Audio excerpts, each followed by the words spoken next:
राधे राधे। आज मैं ज्योतिष विषय को लेकर आपके समक्ष उपस्थित हुआ हूँ। आज इसका पहला भाग आपके समक्ष प्रस्तुत होगा, जो कुंडली विचार एक के नाम से है, और इसमें मैं ज्योतिष की भूमिका को लेकर आया हुआ हूँ। इसमें मैं बताऊंगा ज्योतिष क्या है, ज्योतिष की आवश्यकता क्या है, इसकी उपयोगिता क्या है, और ये शास्त्र सम्मत जो विचार है, जो तथ्य वो आपके समझ कैसे प्रस्तुत होंगे, इसका स्रोत क्या है, मैंने कैसे अध्ययन किया है और आप कैसे अध्ययन करेंगे, क्या मेरे वीडियो को देखकर किस आधार पे समझ पाएंगे कि मैं सही पढ़ रहा हूँ, समझ रहा हूँ, जान पा रहा हूँ। आप सब जानते हैं कि हमारी मैथोलॉजी में, हिंदू संस्कृति में 4 वेद हैं, और वेदों को सम्यक समझने के लिए वेदांगों की रचना की गई है। वेद 4 हैं। ऋग्वेद जो मंत्रात्मक है, जिसमें मंत्र हैं, इसमें 10 मंडल है, इसमें सूक्त है, इसमें सूक्त 1028 सूक्त हैं और 10 मंडलों में विभाजित है। इसमें प्रकृति का वर्णन के साथ साथ देवताओं का वर्णन है। लगभग 1/4 मंत्र, 250 सूक्त जो है वो इंद्र देव के लिए, 200 सूक्त अग्निदेव के लिए, लगभग आधा ऋग्वेद तो इन देवताओं को, तो जो हैं इंद्र और अग्नि, इनको ही समझ। इसके बाद दूसरा वेद है सामवेद, जो ऋग्वेद के मंत्रों को ज्ञेय रूप में रखा गया है। इसीलिए कृष्ण गीता में कहते हैं, मैं वेदों में साम इसलिए क्योंकि वो ज्ञेय है, मधुर है, मन को आह्लादित कर देने वाला। तीसरा वेद यजुर्वेद है। यजुर्वेद गद्यात्मक भी है, पद्यात्मक भी है। इसमें यज्ञों के विधान का वर्णन है, कैसे यज्ञ करना है, कैसे करना चाहिए, और इसके फल क्या हो सकते हैं, क्या होते हैं। चौथा वेद अथर्ववेद है, जो लौकिक जीवन से संबंधित है, औषधियों से संबंधित है, जादू टोने से संबंधित है, और लौकिक जीवन के महत्वपूर्ण तथ्यों को हमारे समक्ष प्रस्तुत करता है। इन 4 वेदों,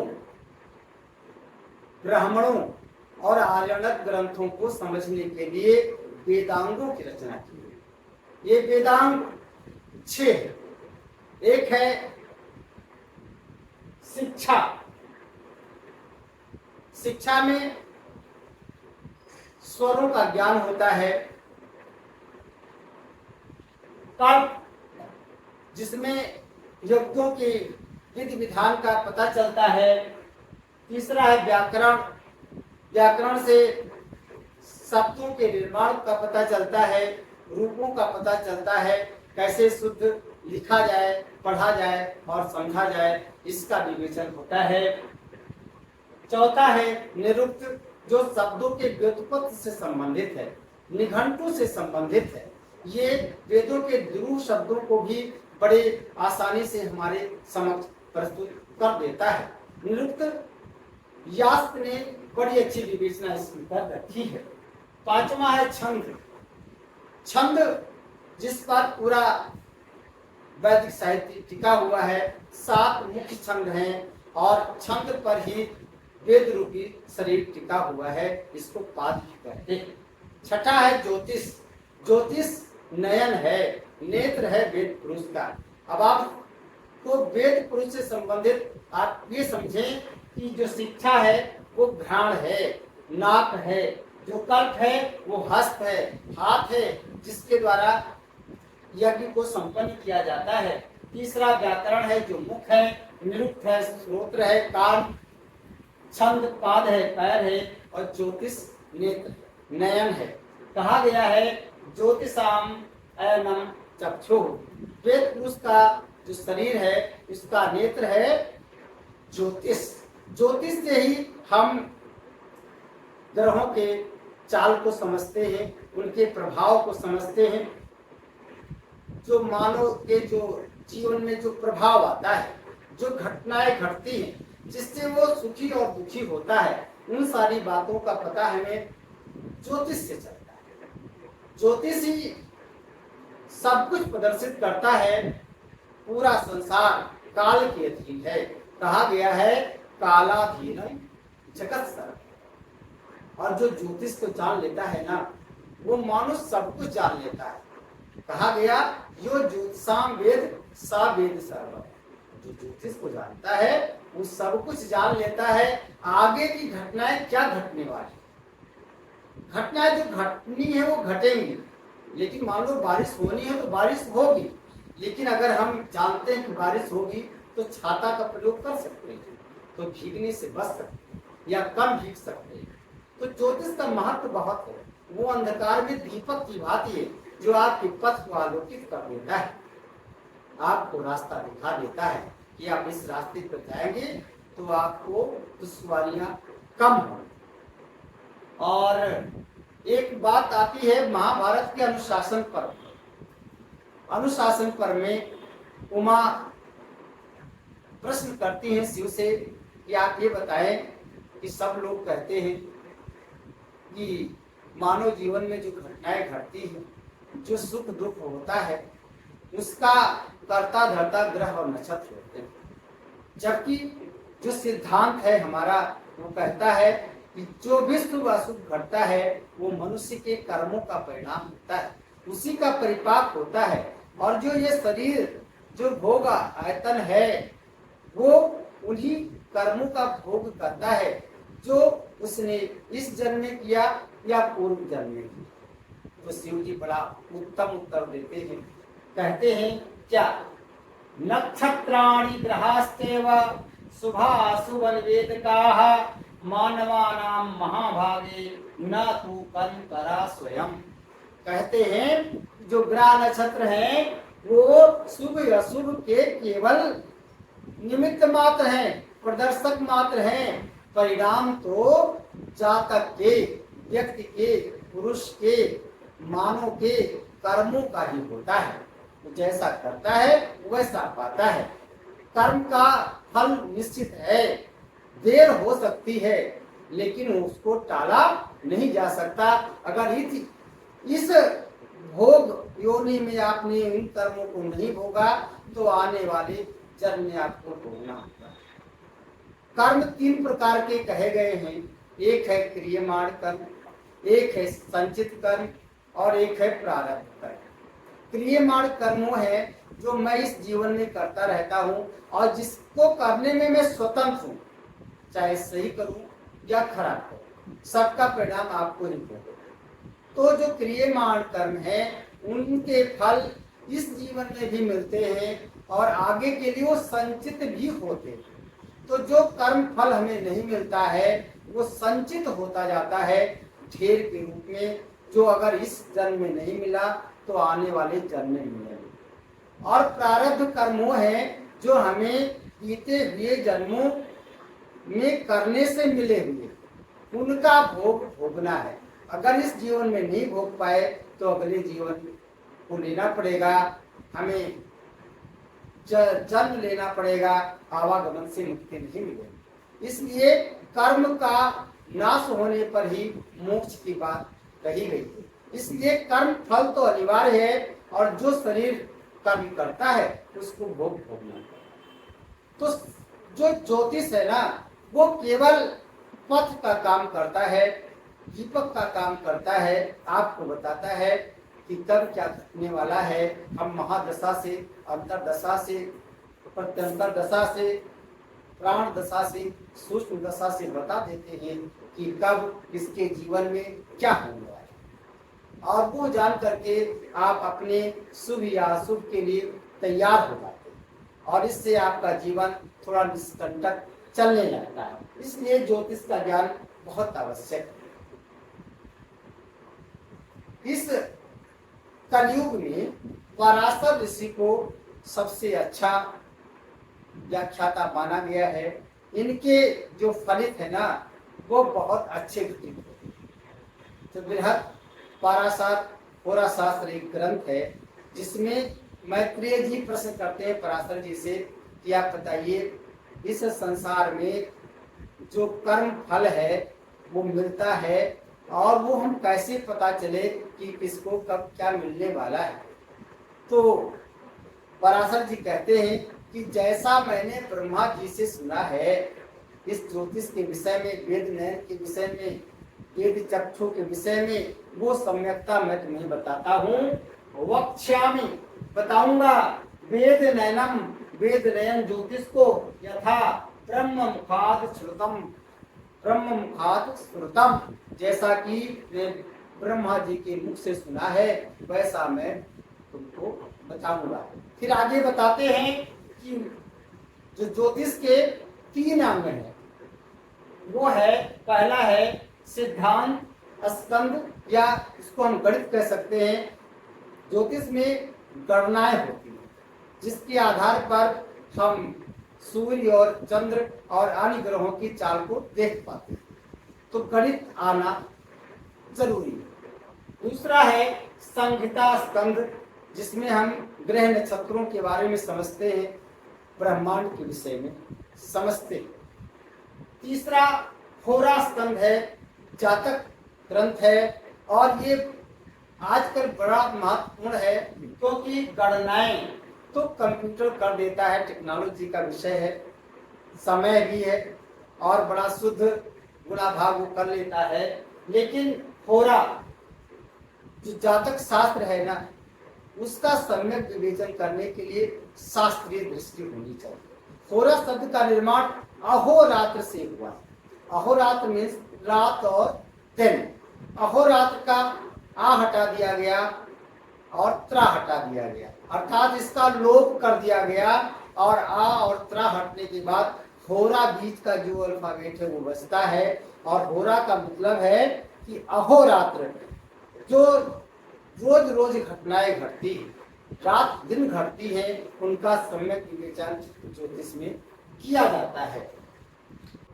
ज्योतिष शास्त्र के 18 प्रवर्तक, अर्थात इन महर्षियों ने इस परंपरा को बड़ा समृद्ध बनाया है, हमें दृष्टांत दिए हैं, हमें सिद्धांत दिए हैं कि कैसे आप ज्योतिष को जान सकते हैं और कैसे अच्छा फलित हो सकता है। उनका नाम आप देख सकते हैं, सूर्य पितामहो, व्यासो वशिष्ठो, अत्रि पराशरः, काश्यपो नारदो गर्गो, मरीचिर्मनुरंगिराः, लोमशः पौलुसश्चैव च्यवनो यवनो भृगुः, शौनकौ अष्टादशाश्चैते ज्योतिः शास्त्र प्रवर्तकाः। ज्योतिष शास्त्र के 18 प्रवर्तक हैं, जिनके नाम है पितामह सूर्य, व्यास, वशिष्ठ, अत्रि, पराशर, जिनको मैं आपको सम्यकता पढ़ाऊंगा, काश्यप, नारद, गर्ग, मरीच, मनु, अंगिरा, लोमस, पौलिस, च्यवन, यवन, भृगु और शौनक, ये 18 ऋषि हैं जिन्होंने इस परंपरा को बड़ा समृद्ध बनाया है। अब मैं उन पुस्तकों की सूची आपको उपलब्ध कराता हूँ जिनको जानना और पढ़ना ज्योतिष के लिए आवश्यक है। हम समझते हैं कि आप सारे ग्रंथों का अध्ययन नहीं कर सकते, लेकिन आप जान लीजिए कि मैंने किनका अध्ययन किया है, किस आधार पर मैं आपको ये बताने की कोशिश करूंगा, जिससे आप ज्योतिष को जान पाएंगे, समझ पाएंगे, अपनी पत्रिका देख पाएंगे और दूसरी की पत्रिका को भी देखकर उसके पथ को आलोकित कर पाएंगे। पहला जो प्रमुख पुस्तक है वो बृहद पराशर होरा शास्त्र है, जिसको पराशर जी ने लिखा है। ये बहुत सुंदर पुस्तक है और जातक ग्रंथों में ये अनमोल है। इसके सिद्धांत, इसके विषय वस्तु पूरा का पूरा एक खजाना है, एक निधि है, एक सागर है। पुस्तक है बृहद पराशर होरा शास्त्रम, और ये पराशर जी की लिखी हुई पुस्तक है। इसको आप टेक्स्ट बुक के रूप में अवश्य पढ़ें, इससे बड़ा लाभ होगा। एक पुस्तक लघु पाराशरी है, जिसको लिखा है पाराशर जी ने ही, और इस पुस्तक को लिखने का कारण ये था कि संक्षेप में भी हम फल कथन को कह पाए, स्पष्ट कर पाए। तो ये पुस्तक भी आप पढ़ सकते हैं। नहीं भी पढ़ते तो कोई बात नहीं, मैं आपको अपने वीडियो के माध्यम से सभी सिद्धांतों को बताऊंगा। और इसकी जो व्याख्या है वो मेजर यश जी खोत ने किया है। इस व्याख्या के दौरान इन्होंने बहुत से ज्योतिषियों के विचार उपलब्ध कराए हैं उन सिद्धांतों के ऊपर जो पराशर जी ने दिए। तो ये पुस्तक अगर आप पढ़ते हैं तो ज्योतिष के सिद्धांतों की बारीकियों को और उन ज्योतिषियों के अनुभवों को समझ पाएंगे, जान पाएंगे, जो उन्होंने पूरा जीवन लगा करके कमाया है और आपके समक्ष प्रस्तुत किया है। एक पुस्तक है फल दीपिका। फल दीपिका मंत्रेश्वर जी की रचना है और जैसा इसका नाम है फल दीपिका, वैसे फल का प्रदर्शित करने वाला ये दीप ही है, दीपिका ही है। एक एक श्लोक अमृत तुल्य है। हम जो ज्यादातर फल कथन कहेंगे वो इस पुस्तक के सिद्धांत पर आधारित है। इस युग में, इस कलयुग में, इस विंशोत्तरी महादशा के फल कथन में ये पुस्तक अद्वितीय है। इसको अगर आप पढ़ सकें तो अवश्य पढ़ें। ये फल दीपिका। एक पुस्तक है बृहद जातकम। बृहद जातकम वराहमिहिर की रचना है। वराहमिहिर बहुत बड़े ज्योतिषी हुए और इन्होंने जो सिद्धांत दिए उन सिद्धांतों का विश्लेषण आगे के ज्योतिषियों ने, ऋषियों ने, मनीषियों ने किया है। तो ये पुस्तक भी पठनीय है और आपको जरूर पढ़नी चाहिए। एक पुस्तक है भृगु संहिता। इसको महर्षि भृगु ने लिखा है। इस पुस्तक में सूत्र रूप में महत्वपूर्ण तथ्यों को उपस्थित किया गया है। इस पुस्तक का अध्ययन भी ज्योतिष के सिद्धांतों को जानने के लिए आवश्यक है। मैं यहाँ से सूत्र दूंगा और आपके समक्ष प्रदर्शित करूंगा। एक पुस्तक है मानसार जी की मानसागरी। मानसागरी में उन सब सूत्रों को बड़े सरल शब्दों में, सरल श्लोकों में प्रदर्शित किया गया है, लिखा गया है, जो बड़ी सरलता से समझ में आ जाते हैं। तो इस पुस्तक का भी आप अध्ययन कर सकते हैं। बहुत सारे तथ्यों को बड़े सरल भाषा में सामने रखा गया है इस पुस्तक में। तो इसको आप जरूर पढ़ें अगर अवसर मिलता है तो। ये पुस्तक है जातकाभरण। ये ढूंढी राज जी की रचना है और इसमें जातक का आभरण जो है अलंकरण के रूप में पुस्तक है। सब जो अच्छी बातें हैं, जो मुख्य मुख्य बातें हैं, उन सब का संग्रह इस पुस्तक में किया गया है। इसको भी आप देख सकते हैं। मैंने इसके आधार पर भी बहुत सारे सूत्र खोजे हैं जो आपके समक्ष प्रस्तुत करेंगे। ये पुस्तक बहुत छोटी सी है, भावार्थ रत्नाकर। भाव के अर्थ को समझने के लिए रत्नों का समुद्र है, आकर है, खजाना है। ये रामानुजाचार्य का ग्रंथ भावार्थ रत्नाकर, जो सिद्धांतों में हमें नहीं मिलते, जो सिद्धांतों से घटित नहीं होते, उन विशेष योगों को बताने का काम ये पुस्तक करती है। और विविध लग्नों में किस ग्रह की स्थिति कहाँ पर हो, योग कहाँ पर हो, तो क्या फल होता है, इसका सम्यक विवेचन इस पुस्तक में, छोटी सी पुस्तक में हुआ है। इसका अध्ययन आप करते हैं तो पाते हैं कि हमें फल कथन में बड़ी आसानी हो रही है। पुस्तक है जातक पारिजात। जातक पारिजात रचना है वैद्यनाथ जी।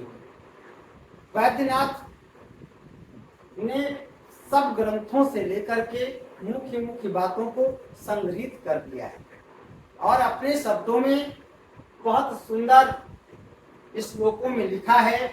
इसको पढ़ करके हम हर शास्त्रीय विधान को पा जाते हैं। ये हमारे पास दो भाग में है, एक भाग 1 है और एक पुस्तक ये दूसरी है, जिसमें वैद्यनाथ जी ने बड़े सहज और सरल शब्दों में ज्योतिष के मूल सिद्धांतों को दिया है, प्रस्तुत किया है।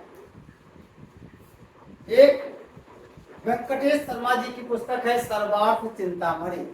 जैसा शब्द वैसे ही फल कथन में समर्थ, सर्वार्थ सभी अर्थ की चिंतामणि है। चिंतन करने से मणियां सब कुछ दे देती हैं। ऐसे ये पुस्तक है, इसका चिंतन मनन और अध्ययन से आपको जातक के विषय में सारी जानकारी हो जाती है। तो ये पुस्तक भी आप पढ़ सकते हैं, देख सकते हैं, समझ सकते हैं। एक पुस्तक है जातक तत्वम, जो पंडित महादेव पाठक जी ने लिखी है। इसमें बहुत सरल सूत्रों में एक एक लाइन में उन शास्त्रीय सिद्धांतों को पिरोया गया है, जिससे आप बहुत संक्षेप में सरलता से ज्योतिषीय सिद्धांतों को, शास्त्रीय सिद्धांतों को जान सकते हैं, समझ सकते हैं और अपने लग्न के राशि के अनुसार कुंडली का विवेचन कर सकते हैं। एक पुस्तक है खड पंचाशिका। इसमें 56 श्लोक हैं और इसके रचयिता है बराहमिहिर के पुत्र पृथ्वीयशा। पृथ्वीयशा ने ये रचना की है। ये प्रश्न कुंडली के लिए बड़ी सुंदर रचना है और प्रश्न कुंडली के साथ साथ जो मूल कुंडली है उसका भी विवेचन करने में समर्थ है। तो इसका भी अध्ययन सूत्र रूप में अवश्य करना चाहिए। इसके जो श्लोक है ना, वो सब गागर में सागर भरने वाले हैं, तो इसका अध्ययन होना चाहिए।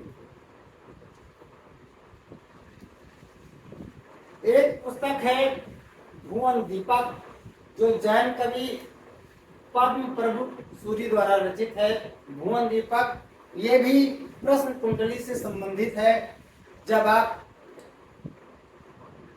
जन्म के विषय में नहीं जानते, कोई आकर प्रश्न करता है कि ये घटनाएं कैसे घटी, इसका फल क्या होगा, ये काम मेरा होगा नहीं होगा, बहुत सारे प्रश्न आते हैं, तो उनका निराकरण इस पुस्तक के द्वारा हो जाता है। तो इसको पढ़ने की जरूरत है। बड़ी अच्छी पुस्तक है, इसको आप देख सकते हैं। एक पुस्तक है उत्तर कालामृत, जो कवि कालिदास द्वारा रचित है। ये वो कालिदास नहीं है जो संस्कृत के प्रसिद्ध रचनाकार हैं, जिन्होंने 7 ग्रंथ लिखे हैं, उसको संस्कृत के शेक्सपियर कहलाते हैं। उनकी जो रचनाएं हैं ना, बड़ी सुंदर है। चाहे 2 महाकाव्य हों, रघुवंशम, कुमार संभवम, या 2 खंड काव्य हों, मेघदूतम, ऋतुसंहारम, या 3 नाटक हों, मालविकाग्निमित्रम, विक्रमोर्वशीयम या अभिज्ञान शाकुंतलम। ये बहुत सुंदर है। कहा गया है काव्येषु नाटकम रम्यम तत्र रम्या शकुंतला। तो शकुंतला इस विश्व साहित्य का सर्वश्रेष्ठ रचना है। इसको पढ़ना चाहिए। इसमें बहुत सारी टीकाएं अन्य भाषाओं में हुई उपलब्ध, लेकिन ये जो कालिदास हैं, ये बाद के कालिदास हैं और इन्होंने जो उत्तर कालामृत लिखा है, इसमें भावों का बड़ा सम्यक विवेचन है। किस भाव से कितने विषय वस्तु आ सकते हैं, वो आज के परिप्रेक्ष्य को लेकर भी और जो शास्त्रीय विधान है उसको लेकर भी दिया है। तो ये किताब बड़ी उत्तम है और भावों को जानने के लिए, समझने के लिए, गहराइयों में जाने के लिए किताब ये अमृत तुल्य है। इसका अध्ययन करना चाहिए। इसके सिद्धांतों को लेकर मैं आपके समक्ष प्रस्तुत होता रहूंगा।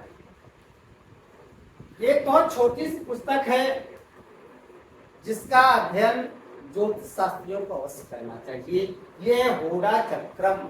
होड़ा चक्र में उन ज्योतिषीय सूत्रों को दिया गया है जिनको अवश्य जानना चाहिए। जो प्रारंभिक जानकारी है वो सब इस चक्र में दिया हुआ है, तो इसका अध्ययन करना चाहिए और इसको कंठस्थ भी कर लिया जाना चाहिए।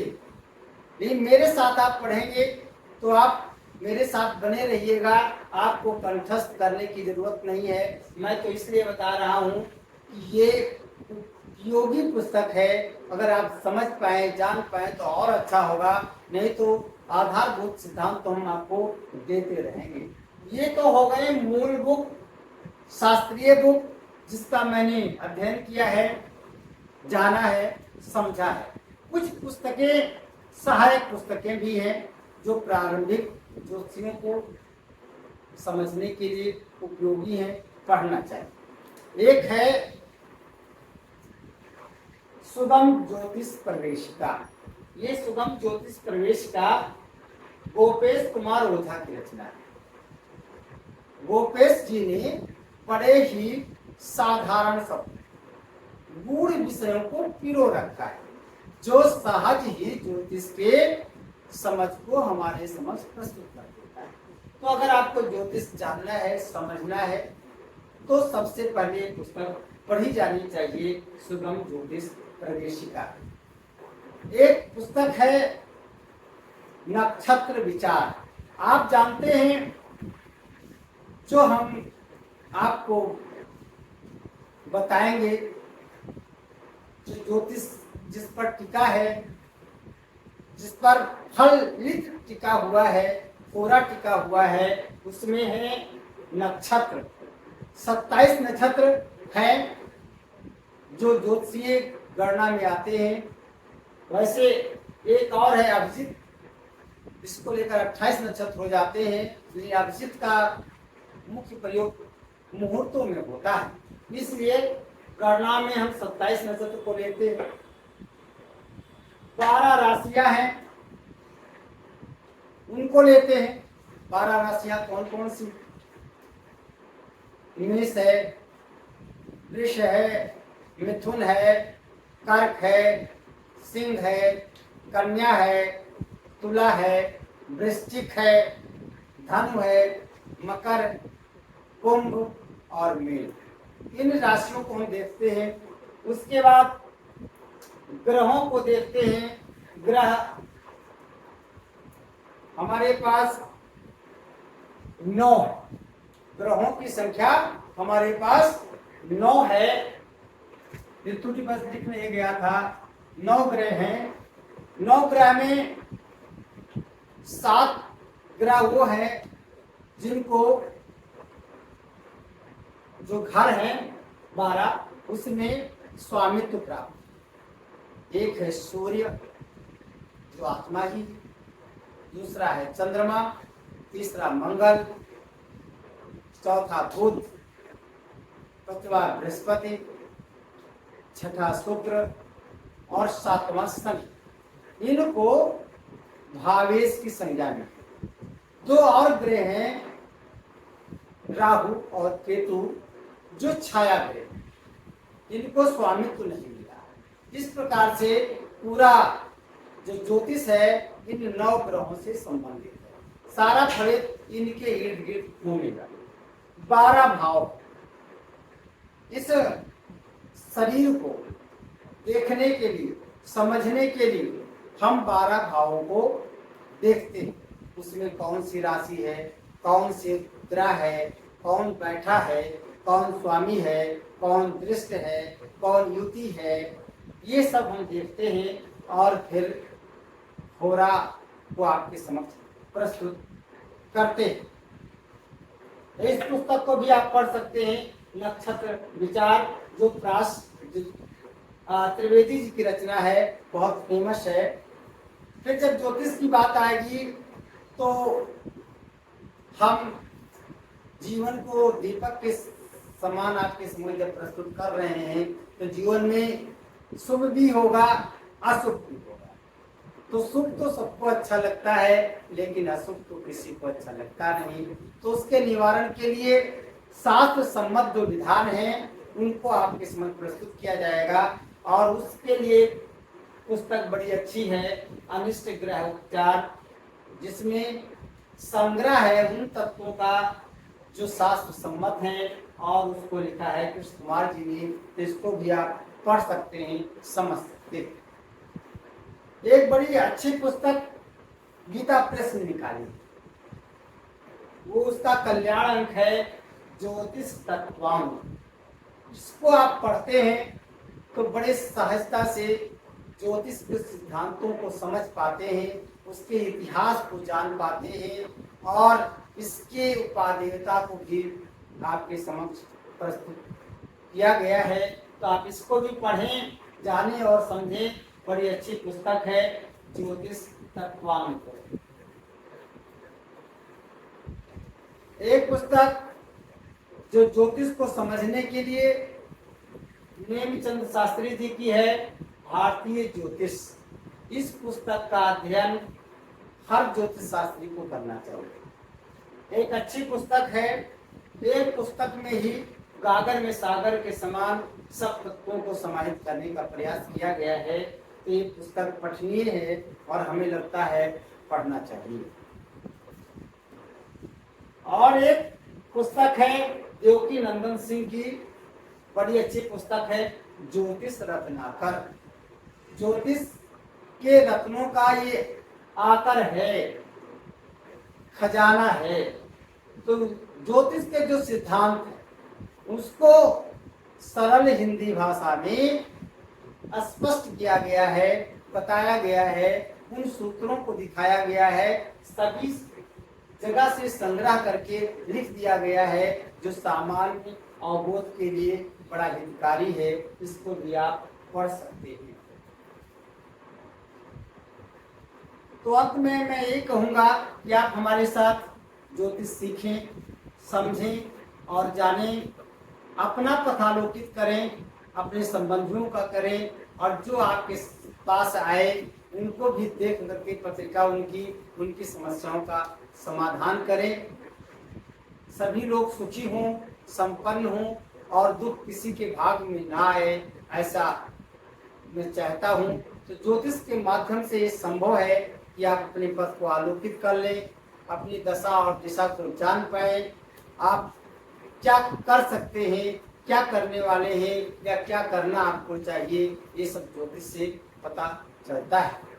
तो मैं अंत में यह कहूँगा कि सभी ग्रह नक्षत्र हमारे लिए कल्याणकारी हों, हमें शुभ रास्ते पर ले जाएं, और आप सबका कल्याण हो, मंगल हो। जय सिया राम।